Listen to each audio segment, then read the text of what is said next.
இந்த மாதிரி அடி அடிச்சா நமக்கு சிக்கன் டின்னர் வருதோ இல்லையோ எனிமிக்கு கண்டிப்பா ஹார்ட் அட்டாக் வரும். இந்த சம்பவத்தை எப்படி பண்ணேன்னு சொல்றவாங்க.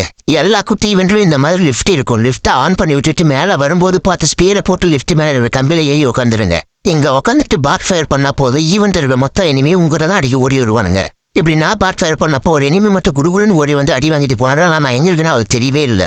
வெளியே போனவர் மச்சான் உள்ளது ஒரு அடியாண்டா ஆனா எங்கிருந்து அடிக்கிறான்னு தெரியலடா அப்படின்னு சொல்லி அவன் டீம்மேட்டு சொல்லிட்டு பாம்பு போடுது. அவரோட டீம்மேட்டு நான் தனியா போய் அவனை சம்பவம் செய்யறா அப்படின்னு சொல்லி நான் இருக்குதே தெரியாம லிஃப்ட் ஆன் பண்ணிட்டு கீழே போனாரு. அந்த இடத்துல இறங்கி ஒரு அடியே போட்ட அதுல அவருக்கு ஹார்ட் அட்டாக்கே வந்திருக்கும். டேய் என் மச்சானே அடிக்கிறடா நம்ம மட்டும் பண்ண விட மாட்டேன் அப்படின்னு சொல்லி மேல இருந்து ஒருத்தர் லிஃப்ட்டுக்குள்ள ஆன் பண்ணலாம் கீழே குச்சி என்ன புழக்க பார்த்தாரு. அவரையும் போட்டு தள்ளிட்டேன். இவங்க 2 பேரும் அடிச்சு முட்டிக்கிட்டுக்குள்ள அவர் நண்பர் ஒருத்தர் படிக்கட்டு வழியா சுத்திட்டு உள்ள வந்துட்டாரு. உங்க 2 பேரையும் போட்டோம்னா நான் பிறந்துடுறோம் மனுஷா அப்படின்னு சொல்லி என்ன ஹெல்த் கிட்ட கூட போட விடாம என்ன அடிக்க ஆரம்பிச்சிட்டாரு. ஆனா பாவம் அவர் சுத்த பாதி புள்ள டைமால படவே இல்லை. அப்புறம் அவரையும் போட்டு தள்ளிட்டு அவர்தான் நண்பர் இந்த ட்ரிக் உங்க ஃப்ரெண்ட்ஸ்ல இருக்காது தெரியாம இருந்துச்சுன்னா அவங்களுக்கு ஷேர் பண்ணிட்டு நம்ம சேனல் சப்ஸ்கிரைப் பண்ணிக்கோங்க.